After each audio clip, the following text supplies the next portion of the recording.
The sun was settling behind the line of old rooftops when Darren stepped out of his small home, carrying a cup of warm tea in his hands. It had been a quiet week. Too quiet. The kind of quiet that made a person think back to everything they once believed would never change. He stood there for a moment, letting the soft wind brush against his face. For months, he had been telling himself that life would return to normal, that he would stop watching the sky at night, that he would stop expecting a sudden flash of silver in the clouds or the soft hum of an engine. He knew far too well, but the truth was simple. He missed her, the queen from the distant empire of Selverin. He missed her presence. He missed her conviction. He missed the way she spoke his name with a mix of confusion and admiration. And most of all, he missed the strange sense of belonging she had given him during that unpredictable journey among the stars. He took a sip from the cup. The tea had cooled faster than he expected. Evening in his town often carried a chill that crept into the bones. He turned to step back inside. That was when the air shifted. It was not wind. It was not the hush of a passing vehicle. It was a pulse, a ripple, a small distortion at the edge of reality, as if the space behind him remembered something and decided to call it back. Darren froze. The hairs on his arms stood straight. He knew that feeling. He had felt it before in the crystalline halls of the Selverin fleet, where engines bent space as easily as his people bent thin sheets of metal. The sky above him shimmered. A soft glow spread outward, as if an unseen curtain had been pulled aside. His heart began to pound. The light grew brighter, shaping itself into a circular form. He could not breathe for a moment. Only one vessel made an entrance like that, a Selverin portal, before he could speak, before he could even fully accept what was unfolding. A figure stepped out of the center of the light, tall, graceful, with silver lines across her ceremonial armor that gleamed under the fading sun, eyes that held galaxies' worth of purpose and emotion, a presence both commanding and gentle. Lyra, the alien, queen of Selverin. She stepped toward him with a poise he remembered well, every movement deliberate, every step echoing authority and heart. Her expression softened the moment her gaze landed on him. She lifted a hand toward him, palm open. Her voice carried the familiar calm strength that had once held together an entire fleet.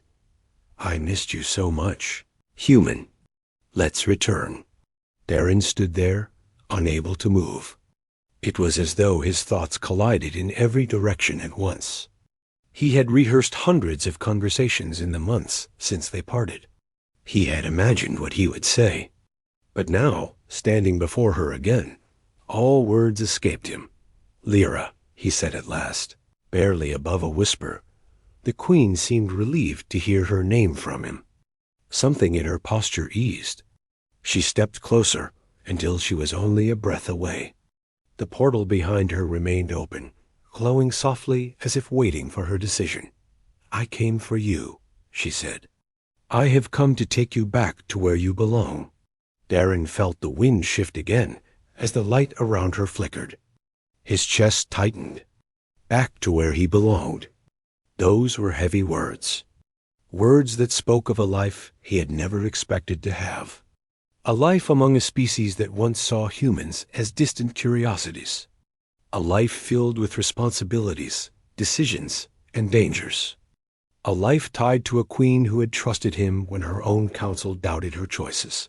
Lyra, he said gently, you should not be here. This could cause trouble for you. It already has, she answered without hesitation. My council did not approve this journey. They said your world must remain untouched for now.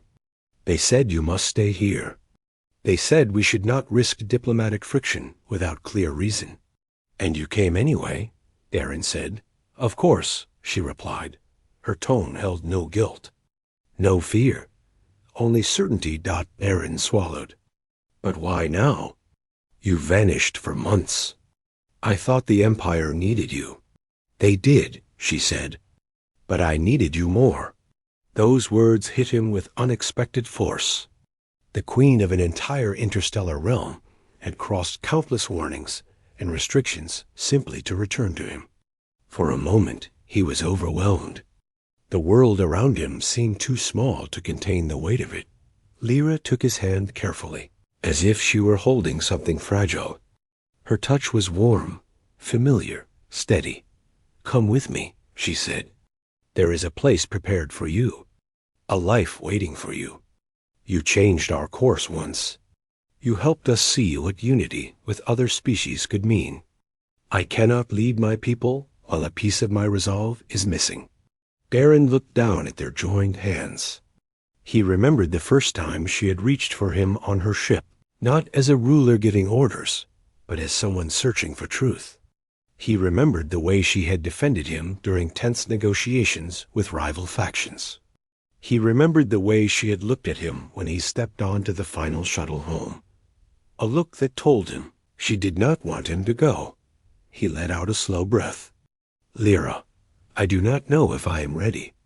My world is here. My home is here." She stepped closer again.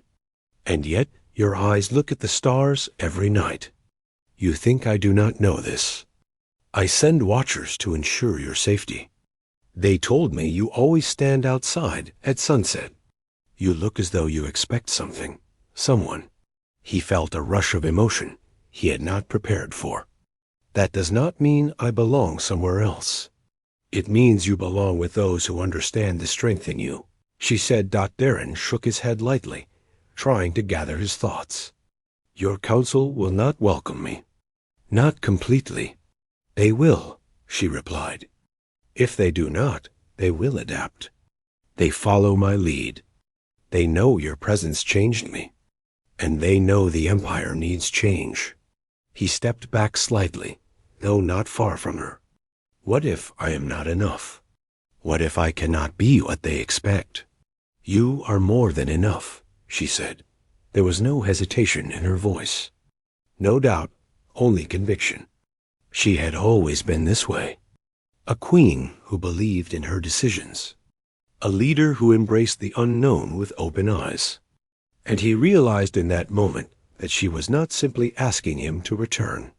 She was asking him to trust her again. Darren turned toward his small home. It looked so ordinary now compared to the glowing portal at his back. The worn door, the cracked steps, the simple walls that had guarded his loneliness. If he left now, it might be forever. If he stayed, he might spend the rest of his life wondering what could have been. Lyra watched him quietly. She did not move. She did not push. She simply waited, the way a queen who respected another's choice would. Finally, Darren spoke.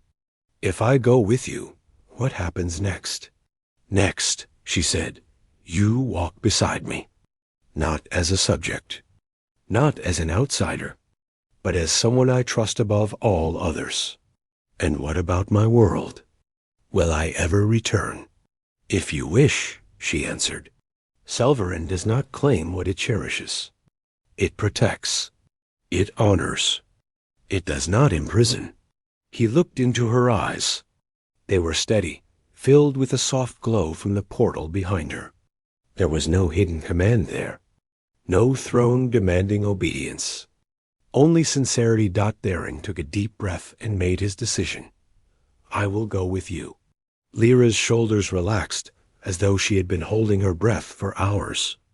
A small, genuine smile formed across her face. She reached out her hand again. He placed his hand in hers. The warmth was immediate, firm, reassuring. "Then let us return," she said. She guided him toward the portal. The glow intensified, surrounding them like a welcoming embrace. The air vibrated softly.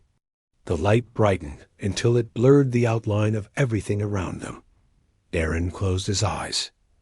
When he opened them again, he found himself standing inside a vast chamber of polished crystal and illuminated metal. The architecture was unmistakable. Selvarin craftsmanship, curved lines, floating platforms, soft resonance humming through the structure like a living heartbeat.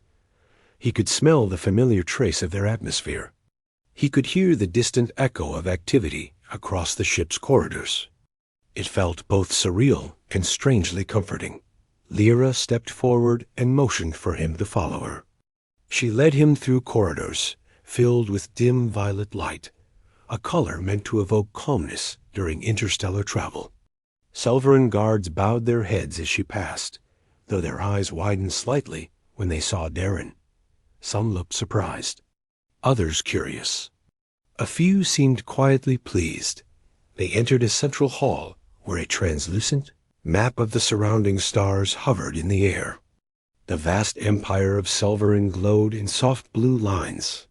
Distant regions were marked with faint symbols that represented active missions and diplomatic states.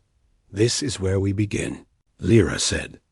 "The political climate has shifted in the months you were away. There are factions pushing for isolation again. They want to retreat from alliances. They fear weakness. But I believe your presence will remind them of what we gained when we opened our doors." "And what did you gain?" Darren asked. "A new understanding," she answered. "A reminder that strength is not born from closing ourselves away, but from learning what others can teach. When you spoke during the council meeting months ago, you did not speak as someone trying to influence us. You spoke as someone trying to reach us. That mattered." Darren looked around the hall. "I never felt like I belonged among leaders." "You did," she said. "And you do." He turned back to her. "And you? Why was it so important to come back for me? The council would have followed you without me." She hesitated for the first time since her arrival on his world. Her voice softened. "Because leadership is not the only thing that shapes my heart. I learned something during the L.